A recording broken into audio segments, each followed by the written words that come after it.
नमस्ते बच्चों। परिसर अध्ययन भाग 2 में मैं आप सभी का स्वागत करती हूँ।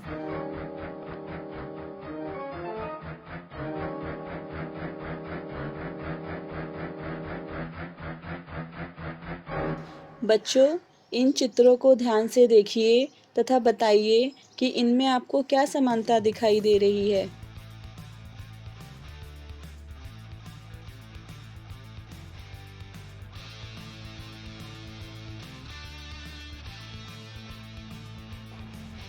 बिल्कुल सही पहचाना आपने। ये सभी संत हैं। तो बच्चों, आज हम संतों के कार्य के बारे में जानकारी प्राप्त करेंगे। शिवाजी महाराज से लगभग 300-400 वर्ष पूर्व महाराष्ट्र में अनेक संत हुए, जिनमें संत नामदेव, संत ज्ञानेश्वर, संत एकनाथ, संत श्री चक्रधर स्वामी जैसे अनेक संतों की जानकारी हम प्राप्त कर चुके हैं। तो आज हम शिवाजी महाराज के समय के संत तुकाराम के बारे में जानकारी प्राप्त करेंगे।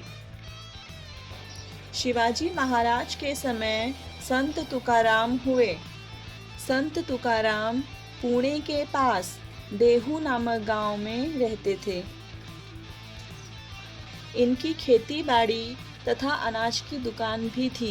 के पूर्वज उस समय संकटग्रस्त लोगों को ऋण देते थे, पर संत तुकाराम ने अपने हिस्से में आए ऋण पत्रों को इंद्रायणी नदी में डुबो दिया और लोगों को ऋण से मुक्त कर दिया।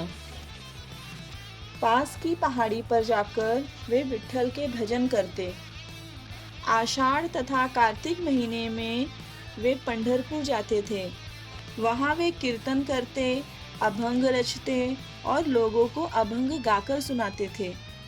हजारों लोग उनका कीर्तन सुनने के लिए आते थे। शिवाजी महाराज भी उनका कीर्तन सुनने के लिए जाया करते थे।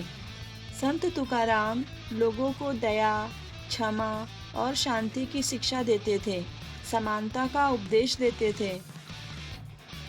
जेका रंजले गांजले त्यासी म्हणे जो आपुले, तोची साधू ओळखावा, देव तेथेची जानावा।